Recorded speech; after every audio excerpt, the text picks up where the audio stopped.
আমার নাম তাসমিয়া। ঢাকার একটি বিশ্ববিদ্যালয়ে পড়ি, ছুটিতে গ্রামে এসে থাকি আমাদের দাদা-দাদির বাড়িতে। সেখানে অনেক আত্মীয় আসে, কিন্তু আমার চোখ আটকে গেছে শিউলি চাচির দিকে।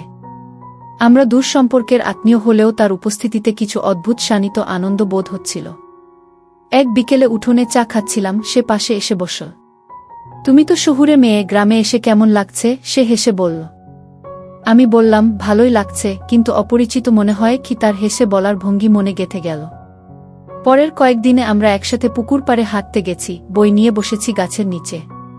কথায় কথায় বুঝতে পারতাম তারও চোখে কিছু অনুভূতি আছে, ভালোবাসা না, কৌতূহল না, কিছু অদ্ভুত টান। কিন্তু কেউ যেন কিছু না বোঝে, তাই আমরা নীরবতায় একে অপরকে বুঝেছি। একদিন সন্ধ্যায় সে বলল, তাসমিয়া, তুমি কি কখনো ভেবেছ মানুষের অনুভূতি সবসময় সঠিক হয়? আমি চুপ করেছিলাম, উত্তর দিতে পারিনি। সেদিন রাতে রুবেল ভাই আমাদের দিকে সন্দেহের দৃষ্টি দিচ্ছিল। মনে হচ্ছিল আমাদের এই ছোট্ট মনের টান কেউ জানলে হয়তো ঝড় উঠবে। পরের দিন সে আমাকে বলল, তুমি আর চাচি কি নিয়ে এত কথা বলো? আমি হেসে বললাম, শুধু পড়াশোনা আর গ্রামের গল্প। সে হেসে বলল, আচ্ছা, আমি কাউকে বলবো না, তবে সাবধান থেকো। খুব মনে হচ্ছিল আমাদের মনমনের টান যেন ধীরে ধীরে বড় হয়ে যাচ্ছে, কিন্তু কোনো ঝুঁকি ছাড়া প্রকাশ করা যায় না। সেই ছুটি শেষে আমাদের বিদায়। ঢাকায় ফিরে আসার সময় চোখের কোণ দিয়ে আমরা একে অপরকে দেখেছি, মৃদু হাসি ও দৃষ্টি বিনিময়। মনে হচ্ছিল আমাদের প্রেম শুরু হয়েছে, নীরব, সংযমী, কিন্তু গভীর। আমরা জানি সামাজিক নিয়ম মেনে চলতে হবে, তবুও সেই অনুভূতি থাকবে চিরকাল। ঢাকায় ফিরে আসার পর মনে হচ্ছিল শিউলি চাচির উপস্থিতি আরও কাছে চলে এসেছে। কলেজের ব্যস্ত জীবনের মাঝেও আমি তার কথা বারবার মনে করি। আমরা ফোনে বা বার্তায় কথা বলতাম না, শুধু মাঝে মাঝে ছোট ছোট চিঠি লিখতাম, নীরব ভালোবাসার ভাষা। চিঠিগুলো পড়তে পড়তে আমার হৃদয় অদ্ভুতভাবে তাড়িত হতো। একদিন ছুটিতে আবার গ্রামে যাওয়ার কথা ছিল। গ্রামে পৌঁছে দেখি শিউলি চাচি উঠোনে বসে বই পড়ছে। আমার দেখামাত্র তার চোখে হালকা হাসি ফুটল। আমরা একে অপরকে চুপচাপ দেখেছি, কোনো শব্দ ছাড়া। সেই নীরব দৃষ্টি দিয়েই আমাদের গল্প এগোচ্ছে। কিছু সময় ধরে আমরা পুকুর পাড়ে হাঁটতে গেলাম। হাওয়া বইছে, পাখির ডাক ভেসে আসছে। আমি অনুভব করলাম হৃদয় একে অপরের দিকে টানছে, কিন্তু কোনো কথাই বলা হচ্ছে না। প্রতিটি চেয়ে দেখা, প্রতিটি হালকা হাসি, প্রতিটি নিঃশব্দ আলাপ যেন আমাদের প্রেমকে গভীর করছে। মনে হচ্ছিল আমাদের ভালোবাসা এমন এক ধরনের বন্ধন, যা প্রকাশ পেলে সমাজের চোখে ভুল বোঝা হবে, তাই নীরব থাকাই সেরা। ছুটির দিনগুলো অতিক্রম করতে করতে আমাদের মধ্যে কিছু ছোট ছোট চ্যালেঞ্জও আসছে। কখনো কেউ আমাদের কাছাকাছি আসে, তখন আমরা একে অপরের চোখে তাকিয়ে বুঝি সব ঠিক আছে, কেউ কিছু বোঝেনি। কখনো কখনো শিউলি চাচি চলে যান অন্যদিকে, আর আমি বুকের ভেতর অদ্ভুত শূন্যতা অনুভব করি। সেই শূন্যতাকে পূর্ণ করে দেয় তার পরের নিঃশব্দ হাসি বা চোখের দৃষ্টি। গ্রামে বৃষ্টির রাতগুলো সবচেয়ে সুন্দর। বৃষ্টি ভেজা উঠোনে আমরা বই নিয়ে বসি, শুধু চোখে চোখ রেখে একে অপরকে বোঝার চেষ্টা করি।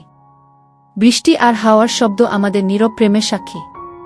কখনো মনে হয় যদি কেউ আমাদের চোখে চোখ রাখা বা হালকা হাসি বুঝে ফেলে, পুরো গ্রামীণ পরিবারে কেমন কাকতালীয় বিভৎসতা তৈরি হবে। কিন্তু আমরা হাল ছাড়িনি। প্রতিটি দিন শেষ হলে আলাদা হতে হয়। ঢাকায় ফেরার পথে মনে হয় আমরা এত কাছাকাছি থেকেও একে অপরকে নীরবে ভালোবাসছি। চিঠি, চোখের দৃষ্টি, ছোট ছোট হাসি, সব মিলিয়ে আমাদের প্রেম ক্রমেই গভীর হচ্ছে। আমরা জানি সামাজিক নিয়ম মেনে চলতে হবে, তবুও এই নীরব প্রেম চিরকাল থাকবে। মনে হচ্ছে আমাদের ভালোবাসা কোনো ভাষায় প্রকাশের প্রয়োজন নেই, শুধু নিঃশব্দ বোঝাপড়া যথেষ্ট। প্রতিটি দিন, প্রতিটি মুহূর্ত আমাদের সম্পর্ককে আরও মজবুত করছে। আমাদের মধ্যে ধীরে ধীরে জন্ম নিয়েছে এক অদ্ভুত বন্ধন, যা সময়ের পরিক্রমায় আরও দৃঢ় হবে। আর আমরা জানি যতই জীবন এগোচ্ছে, এই নীরব ভালোবাসা আমাদের মধ্যে চিরকাল বাঁচবে। গ্রামের ছুটি শেষ হওয়ার আগে কিছুদিন বাকি। শিউলি চাচি এবং আমি জানতাম সময় দ্রুত চলে যাচ্ছে। প্রতিটি সকাল, প্রতিটি বিকেল আমাদের জন্য অমূল্য। আমরা পুকুর পাড়ে হাঁটছি, বই পড়ছি, আর কখনো শুধু নিঃশব্দে একে অপরকে দেখছি। চোখের ভাষা এবং হালকা হাসি আমাদের বোঝার মাধ্যম। একদিন হঠাৎ দেখি রুবেল ভাই আমাদের দিকে বেশি তাকাচ্ছে। মনে হচ্ছিল সে কিছু বুঝতে শুরু করেছে। আমি শিউলি চাচির দিকে তাকালাম, তার চোখে অদ্ভুত উদ্বেগ। সে আস্তে হেসে বলল, সাবধান থাকতে হবে, কেউ আমাদের অনুভূতি বুঝতে পারলে ঝামেলা হবে। সেই কথার পর বুকটা আরও দ্রুত ধক করে উঠল। আমরা চেষ্টা করলাম হালকা হাসি এবং চোখের দৃষ্টিতেই সব বোঝার, কিন্তু রুবেল যেন ক্রমে আরও ঘনিষ্ঠভাবে নজর রাখছে। একদিন হঠাৎ একটি ঘটনা ঘটে। আমরা পুকুর পাড়ে বসে বই পড়ছিলাম, তখন হঠাৎ বৃষ্টির ফোঁটা পড়তে শুরু করে। সবাই ছাদে চলে গেছে, শুধু আমরা দুইজনই বাইরে ছিলাম। হালকা বৃষ্টির মধ্যে আমরা একে অপরের দিকে তাকিয়ে থাকি, আর মুহূর্তগুলো যেন স্থির হয়ে যায়। হঠাৎ রুবেল ভাই দেখা যায় আমাদের দিকে এগিয়ে আসছে। হঠাৎকার ভয়ে আমার বুক ব্যথা করে ওঠে। শিউলি চাচি হাত আমার দিকে বাড়িয়ে নীরবে ধরলেন। আমরা একে অপরকে বোঝার চেষ্টা করলাম। রুবেল এগিয়ে আসার সঙ্গে সঙ্গে আমরা দ্রুত বইগুলো তুলে নিয়ে ঘরের দিকে দৌড়ালাম, আর ভেতরের দৃষ্টি বিনিময় বলল, সব ঠিক আছে, ভয় পেও না। রুবেল সেই মুহূর্তে শুধু হেসে চলে গেল, কিন্তু আমার মনে ভয় আর উত্তেজনার মিশ্র অনুভূতি হল। মনে হচ্ছিল আমাদের নীরব প্রেম কতটা ফ্রেজাইল, কেবল একটি চোখে চোখ পড়লেই সব ফাঁস হতে পারে। ছুটির শেষ দিনগুলোতে আমরা আরও সাবধানে চলেছি। চিঠি, চোখের ভাষা, নিঃশব্দ আলাপ, সব মিলিয়ে আমাদের সম্পর্ক আরও গভীর হয়েছে। প্রতিটি বিদায়ের সময় চোখের দৃষ্টি বিনিময় আমাদের মনে করিয়েছে, এই নীরব ভালোবাসা কোনো একদিন প্রকাশ পাবে না, কিন্তু চিরকাল থাকবে। আমরা জানি সামাজিক নিয়ম মেনে চলতে হবে, তবুও আমাদের হৃদয়ে সেই বন্ধন শক্তভাবে বেঁচে আছে। ছুটির শেষ কয়েকদিন বাকি। প্রতিটি দিন যেন আমাদের জন্য অমূল্য হয়ে উঠেছে। শিউলি চাচি এবং আমি পুকুর পাড়ে হাঁটছি, বই পড়ছি, অথবা শুধু নিঃশব্দে একে অপরের চোখে চোখ রাখছি। চোখের ভাষা, নিঃশব্দ হাসি, সব মিলিয়ে আমাদের নীরব প্রেম আরও গভীর হচ্ছে। একদিন হঠাৎ দেখি গ্রামের নতুন স্বাগত অতিথি হিসেবে আমাদের বাড়িতে এসেছে চাচার এক পরিচিত বন্ধু, মণি মামা। তার সঙ্গে রুবেল ভাইও আছেন। মণি মামা এমন একজন যে খুব লক্ষ্য করে এবং অনেক কিছুই বুঝতে পারেন। প্রথমে মনে হল সে কেবল গল্পে ব্যস্ত, কিন্তু ধীরে ধীরে চোখের কোণ দিয়ে আমাদের দিকে নজর রাখছে। হঠাৎ অনুভব করি আমাদের নীরব টান রয়ে গেছে মাত্র চোখে চোখে। হালকা হাসি, বইয়ের পাতা উল্টানো, সবকিছু যেন খেয়াল করছে।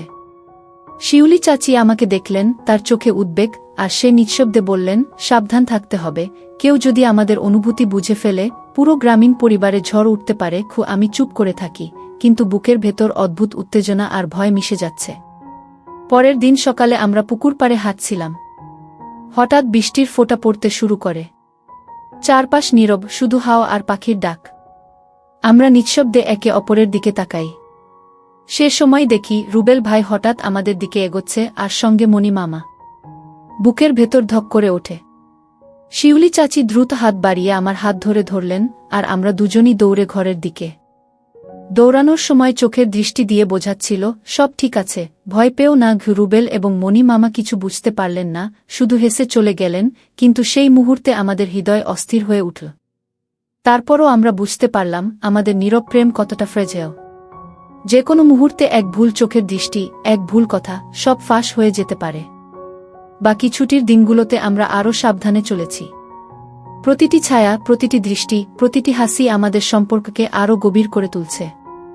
যখন বিদায়ের দিন আসে, ঢাকায় ফেরার সময় চোখের কোণ দিয়ে একে অপরকে দেখাই, মৃদু হাসি এবং নিঃশব্দ বিদায়ের অনুভূতি। মনে হচ্ছে আমাদের প্রেম চিরকালই থাকবে, নিঃশব্দ, সংযমী, কিন্তু গভীর। আমরা জানি সামাজিক নিয়ম মেনে চলতে হবে, তবুও সেই সম্পর্কের বন্ধন আমাদের হৃদয়ে অটুট। প্রতিটি চিঠি, চোখের ভাষা, নিঃশব্দ আলাপ আমাদের নীরব প্রেমকে আরও দ্বিগুণ করছে। আমরা জানি যতই জীবন এগোচ্ছে, এই নীরব ভালোবাসা চিরকাল বেঁচে থাকবে। প্রতিটি মুহূর্ত, প্রতিটি দেখা আমাদের মনে করিয়ে দিচ্ছে, সত্যিকারের ভালোবাসা কখনো ভাষার প্রয়োজন হয় না, নিঃশব্দেও তা প্রকাশ পায়। ঢাকায় ফিরে এসে জীবন আগের মতো ব্যস্ত হলেও মনে যেন শিউলি চাচির কথা বারবার ঘুরপাক খাচ্ছে। চিঠি, ছোট ছোট বার্তা, চোখের দৃষ্টি, সবকিছু এখন আমার জীবনের অংশ হয়ে গেছে। আমরা দুজনেই জানি সামাজিক নিয়ম মেনে চলতে হবে, তাই প্রকাশ্যে কোনো কথা বলা যায় না। প্রতিটি সন্ধ্যা, প্রতিটি রাত আমাকে তার কথা মনে করিয়ে দেয়। একদিন কলেজ থেকে ফিরে দেখি তার চিঠি এসেছে, নিঃশব্দে মনের কথাগুলো লেখা। পড়তে পড়তে চোখ ভিজে গেছে, কারণ প্রতিটি শব্দে তার আবেগ ফুটে উঠেছে। আমি লিখি উত্তর, কিন্তু সংযম রেখেই। আমরা একে অপরকে চিঠি এবং বার্তার মাধ্যমে বোঝাই, চোখে চোখ রাখি, আর মাঝে মাঝে ফোনে হালকা স্বর শুনি। প্রতিটি মুহূর্ত যেন আমাদের সম্পর্ককে আরও গভীর করছে। সময়ের সঙ্গে সঙ্গে বুঝতে পারি আমাদের নীরব প্রেম কোনো ঝুঁকি ছাড়া শক্তিশালী হয়ে উঠছে। একদিন ছুটির সময় আবার গ্রামে গিয়েছি। পুকুর পাড়ে হাঁটতে হাঁটতে বৃষ্টি নামল। চারপাশ নীরব, শুধু হাওয়া বইছে। আমরা একে অপরকে চোখে চোখে বুঝলাম কোনো শব্দ ছাড়াই। মনে হলো এই মুহূর্তই আমাদের সবচেয়ে প্রিয়। বিদায়ের সময় আমাদের চোখে চোখ মিল, নিঃশব্দ বিদায়। ঢাকায় ফেরার পথে মনে হলো আমাদের প্রেম চিরকাল থাকবে, নিঃশব্দ, সংযমী কিন্তু গভীর। আমরা জানি সামাজিক নিয়ম মেনে চলতে হবে, তবুও হৃদয়ের বন্ধন অটুট। প্রতিটি চিঠি, বার্তা, চোখের দৃষ্টি আমাদের নীরব ভালোবাসাকে আরও দ্বিগুণ করছে। সময় যতই কাটুক, আমরা জানি এই নীরব প্রেম চিরকাল বাঁচবে, কারণ সত্যিকারের ভালোবাসা কখনো প্রকাশের অপেক্ষায় থাকে না, নিঃশব্দেই শক্তিশালী হয়।